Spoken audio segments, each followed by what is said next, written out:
Добрый день, привет всем. Aujourd'hui, comme promis, nous parlons d'un sujet où se rencontrer et comment commencer une conversation avec un ou une Russe. Je viens tout juste de rentrer de Paris et j'ai passé quelques jours. Je me suis sentie sur mon propre exemple que ceux qui étudient le russe manquent vraiment de pratique en France, en Suisse ou dans d'autres pays d'Europe. Juste en communiquant avec mes amis francophones qui apprennent le russe, je pourrais donner quelques mots et expressions en russe dans leur contexte. Donc, j'ai encore une fois réalisé l'importance de la pratique. Tout d'abord, donc, quelques mots pour savoir où trouver des Russes pour la communication. Mon premier conseil, si votre budget vous le permet et si vous vivez dans une grande ville, à Paris par exemple, commencez par des cours privés. De nombreux étudiants russes travaillent à temps partiel en proposant des cours de russe pas chers. En plus, ils peuvent se rendre chez vous. J'ai moi-même donné des cours particuliers quand j'ai fait mes études en France. Donc, commencez avec 1 heure par semaine. C'est suffisant. Un petit budget qui vous permet de progresser plus rapidement grâce aux émotions, disons.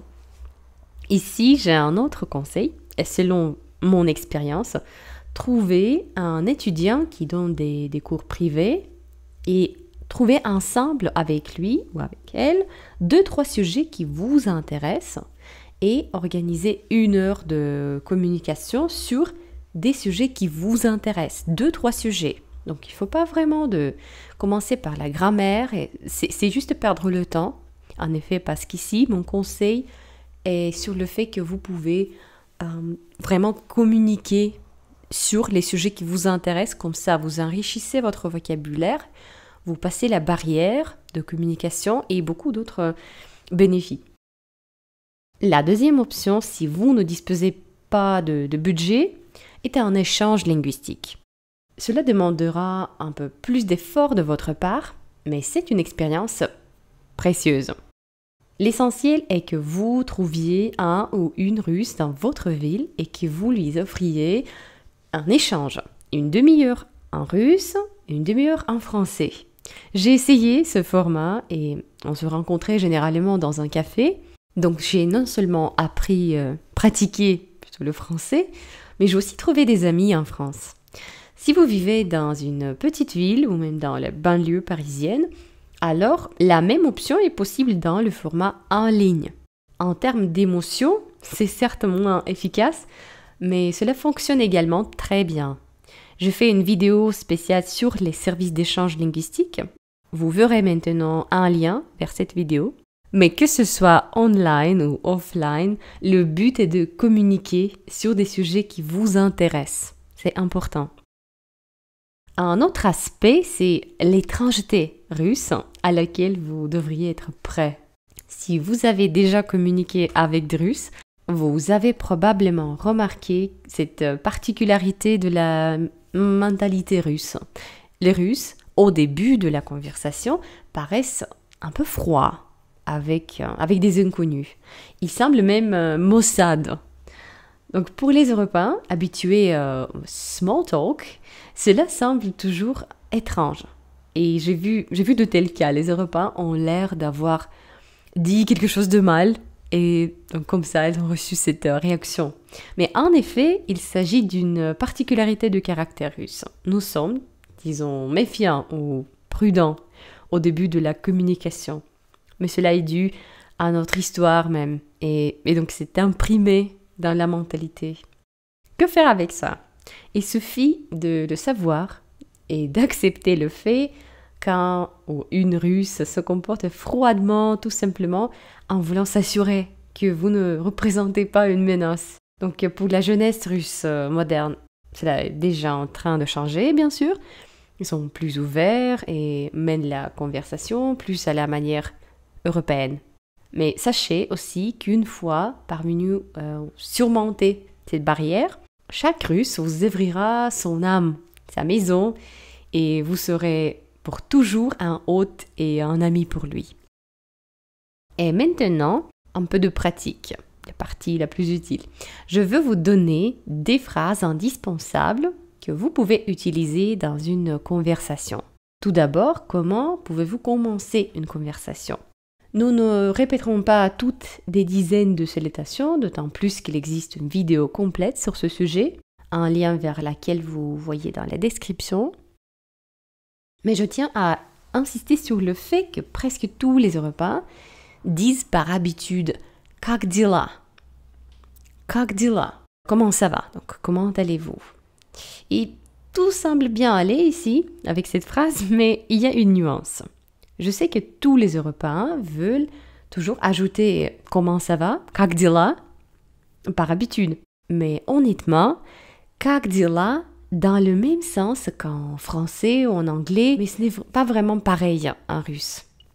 Cette expression existe, oui, mais cela n'implique pas la réponse ça va, comme en français, mais que vous vous intéressiez vraiment à la vie de votre interlocuteur.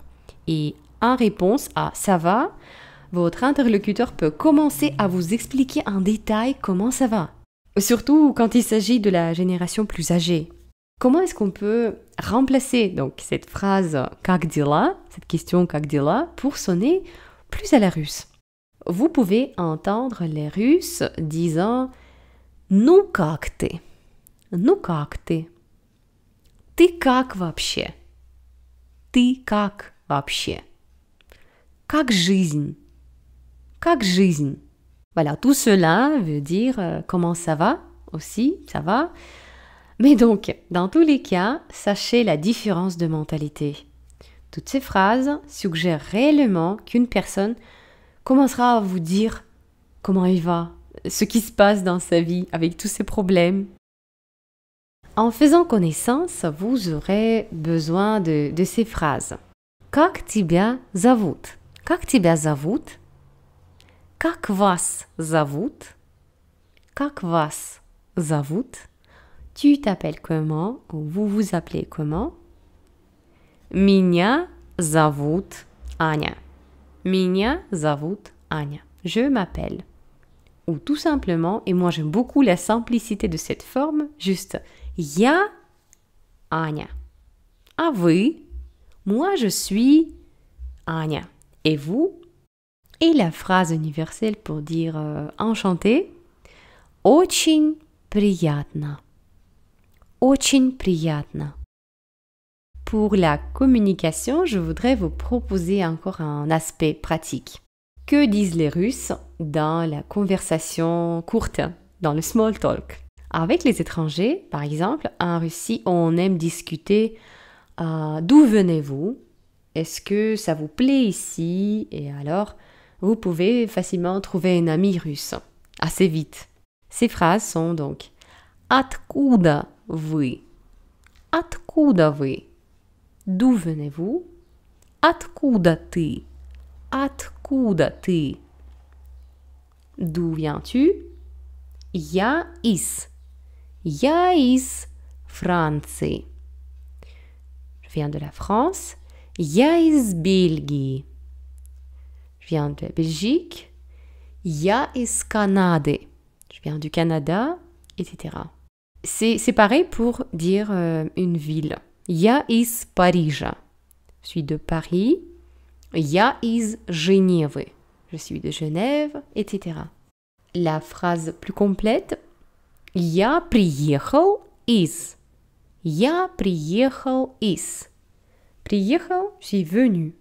Вам здесь нравится? Вам здесь нравится? Est-ce que ça vous plaît ici? Тебе здесь нравится? Тебе здесь нравится? Est-ce que ça te plaît ici? En plus, les Russes aiment beaucoup parler de la météo, о погоде, de la famille, des enfants, о семье и детях, du travail, о работе, du business, des affaires, о бизнесе, des voyages, о путешествиях, etc. Sur mon site, il y a des cours vidéo sur beaucoup de ces sujets et je vais donner des liens dans les descriptions. Et à la fin, je vais vous proposer un petit jeu. Écrivez-moi dans les commentaires «Привет» ou «Добрый день» ou «Здравствуйте». Et moi, je vous répondrai en demandant une question pour maintenir une conversation à la russe. Voilà, je vous dis merci, спасибо et à bientôt. До скорого.